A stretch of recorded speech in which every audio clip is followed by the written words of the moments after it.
3 parts में divide करना पड़ेगा। लाइक नोट्स नहीं बनाए तुमने, ढंग से पढ़े नहीं है, अगर कंसिस्टेंसी मेंटेन करके चलोगे you will do it. Chemistry के लिए एक अलग कॉपी बनाओ जो इसमें लेक्चर्स ढंग से करने पड़ेंगे, नोट्स बनाने पड़ेंगे और उसमें भी तुम्हें शॉर्ट नोट्स मतलब hello everyone, welcome back to my YouTube channel. Myself Srishti, currently doing first year professional BNY student from University of Patanjali.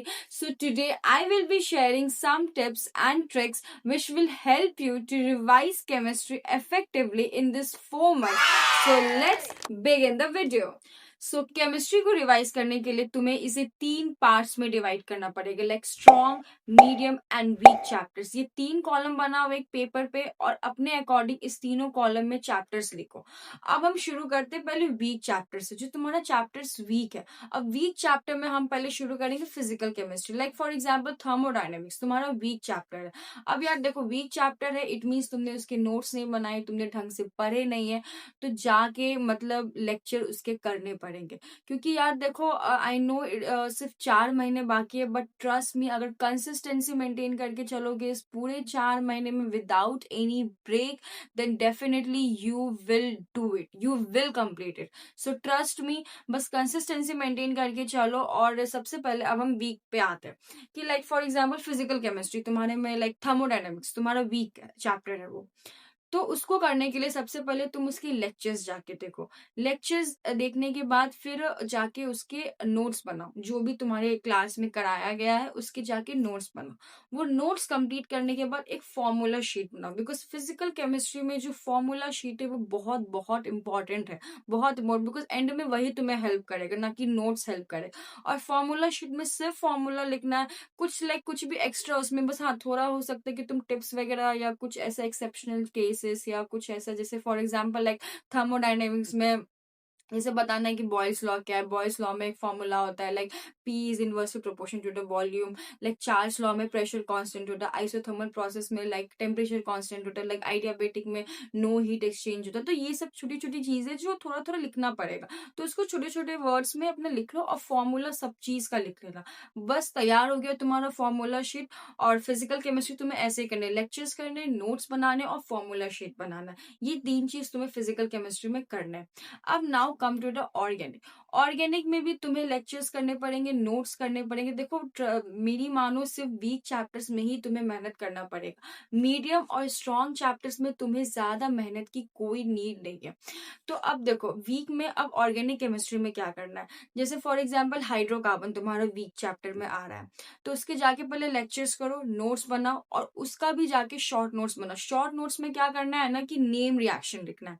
मतलब ऑर्गेनिक केमिस्ट्री के लिए अगर मैं बोलूँ तो ऑर्गेनिक केमिस्ट्री के लिए एक अलग कॉपी बनाओ, जो इसमें सिर्फ रिएक्शन कॉपी होनी चाहिए। इस कॉपी का नाम ही रिएक्शन कॉपी होना चाहिए। उसमें जितना भी ऑर्गेनिक केमिस्ट्री का जो भी रिएक्शंस है, उसमें भी मेन इंपॉर्टेंट रखता है नेम रिएक्शंस, क्योंकि मैक्सिमम क्वेश्चन तुम्हारे नेम रिएक्शन से ही आएंगे। उसका रिएजेंट, उसका प्रोडक्ट, उसका सबस्ट्रेट क्या है वो लिखना, क्योंकि ऑर्गेनिक केमिस्ट्री में सिर्फ मेन रिएक्शंस ही होते हैं, उसमें कुछ एक्स्ट्रा नहीं है, कुछ ये नहीं है, बस उसको रोज खाली करना होता है। बस रोज उसको देखते जाओ तो ऑर्गेनिक केमिस्ट्री तुम्हारी दिमाग में रहेगी। So that's it. Organic chemistry में भी तुम्हें लेक्चर्स ढंग से करने पड़ेंगे, नोट्स बनाने पड़ेंगे और उसमें भी तुम्हें शॉर्ट नोट्स मतलब रिएक्शन नोटबुक तुम्हें उसमें भी बनाना है और उसको रोज देखते रहना उस रिएक्शन नोटबुक को। So this is for organic chemistry. And now come to inorganic. तो यार देखो, इनऑर्गेनिक में मैं तो नहीं बोलूंगी कि उसमें शॉर्ट नोट्स करो, उसमें तुम लेक्चर्स करो और जो तुम्हारा नोट्स जो तुमने लेक्चर्स के साथ बनाया है वो करो बस। और उसी नोट्स को बस रोज या 1 दिन 2 दिन 3 दिन बीच करके उसको देखते जाओ, या 1 वीक पे या 10 दिन पे उसको देखते जाओ। बिकॉज इनऑर्गेनिक में I think short notes banana it's not helpful, because जो टीचर कराते हैं स्पेशली, क्योंकि मैं खुद एक पीडब्ल्यू की स्टूडेंट रह चुकी हूँ और वो भी मैंने यकीन 2.0 से किया है। तो उसमें जो मोहित सर करवाते थे इनऑर्गेनिक में, तो उनका नोट्स ही सफिशिएंट होता था। मुझे कुछ एक्स्ट्रा से लाइक बुक पढ़ने का या फिर शॉर्ट नोट्स बनाने की मुझे तो नीड नहीं पड़ी। So this was for inorganic chemistry. तो हम ऐसे जो है तुम्हें वीक चैप्टर्स को स्ट्रॉन्ग बनाना है। So now come to the medium chapters. अब मीडियम चैप्टर तुम्हारा मीडियम इसीलिए बिकॉज तुमने उसके लेक्चर्स कर रखे, नोट्स कर रखे, बट रिवीजन नहीं किया। तो उसको जाके पहले रिवीजन करो। और फिजिकल केमिस्ट्री में वही चीज कि तुम्हें फॉर्मूला शीट बनानी है। ऑर्गेनिक केमिस्ट्री में तुम्हें रिएक्शन नोटबुक में सारे रिएक्शंस लिखने हैं। और इनऑर्गेनिक केमिस्ट्री तुम्हारे नोट्स इज वेरी इंपॉर्टेंट। सिर्फ नोट, नो शॉर्ट नोट्स उसमें तो बिल्कुल नहीं बनाना है। तो इनऑर्गेनिक आई मीन केमिस्ट्री में तुम्हें मीडियम चैप्टर्स में यही चीज करनी है। और एक और चीज, इसको रिवाइज कैसे करना। मीडियम चैप्टर्स को रिवाइज करने का सबसे अच्छा चीज है कि उसको 4 दिन या 5 दिन पे, या 1 वीक पे, और 10 दिन पे, मतलब ऐसे, मतलब 5 दिन पे, 1 वीक पे, उसके बाद फिर 10 दिन और फिर 15 दिन, ऐसे मतलब एक टाइम बना लो। मतलब डायरी में ना एक उस चैप्टर के साथ तुम लिख दो कि भाई आज मैंने ये चैप्टर किया और इसको इस दिन पे मुझे दोबारा से देखना है। और वीक चैप्टर्स में उसको वीक चैप्टर्स को कैसे रिवाइज करना है कि 1 दिन के बाद, फिर 2 दिन के बाद, फिर 4 दिन के बाद, फिर 1 वीक के बाद, फिर उसमें भी लाइक 10 दिन के बाद, 15 दिन के बाद, और फिर 1 महीने के बाद। ऐसे डायरी में तुम्हें लिख लेना है कि आज मैंने वीक चैप्टर कंप्लीट कर लिया, चाहे वो तुमको 2 दिन या 3 दिन लगे वीक चैप्टर कंप्लीट करने में। तो उसको डायरी में लिख लो कि आज मैंने ये वीक चैप्टर किया है और इसको मुझे इस दिन पे करना है। और मीडियम का भी मैंने बता दिया कि इस दिन के साथ, उसके डेट लिख लो, तो वो तुम्हें याद रहेगा कि अच्छा मुझे करना है। और रोज डायरी खोल के देखो कि आज मुझे कौन कौन से चैप्टर्स रिवाइज करने हैं।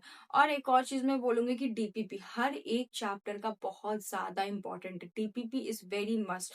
तुम सबसे पहले, चाहे वो वीक हो, स्ट्रांग हो, मीडियम हो, कोई भी चैप्टर है, उसकी क्लास नोट्स और डीपीपी इज वेरी इंपॉर्टेंट। इसी में से मैक्सिमम क्वेश्चंस आते हैं। और अगर टाइम लेफ्ट है तब तुम दूसरी बुक या मॉड्यूल जाओ, बट डीपीपी और क्लास नोट्स सबसे पहले ये खत्म करना। और स्ट्रॉन्ग चैप्टर्स तो यार तुम्हारे स्ट्रॉन्ग है ही, उसमें तो कुछ करना ही नहीं, उसको बस तुम एक बार भी रिवाइज कर लोगे तो हो जाएगा।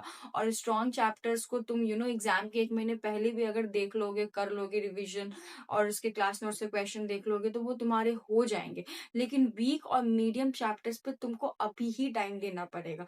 अभी से टाइम दोगे तब जाके तुम्हारा मार्च तक में खत्म होगा। एंड ट्रस्ट मी, कंसिस्टेंसी के साथ हर एक चीज कंप्लीट किया जा सकता है।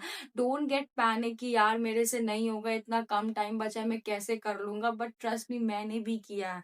तुम्हें 2 दिन 3 दिन लगेंगे वीक या मीडियम चैप्टर्स को कंप्लीट करने में, बट जब एक बार कंप्लीट हो जाएगा तो उसका रिवीजन डेट सबका लिख लेना हर एक चैप्टर का, और बस उस डेट को रिवाइज कर लेना। देखना मार्च तक तुम्हारा कैसे नहीं कंप्लीट होता है।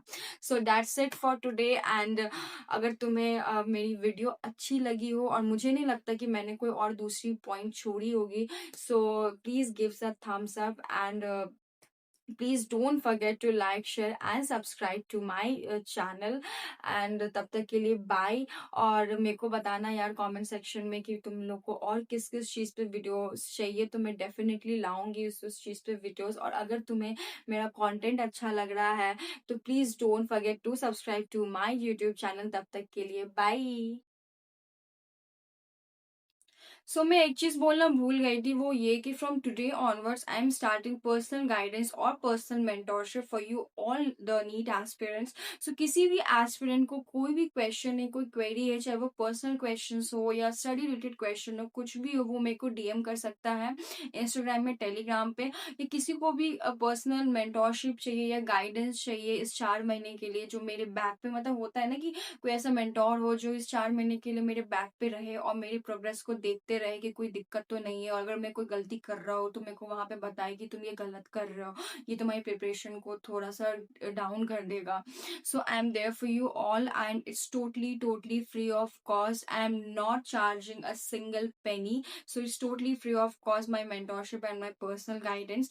मैं यहाँ पे अपना इंस्टाग्राम का लिंक दे दूंगी और टेलीग्राम का भी लिंक दे दूंगी, और मैं दोनों का लिंक डिस्क्रिप्शन बॉक्स में भी डाल दूंगी। Don't forget to check it out.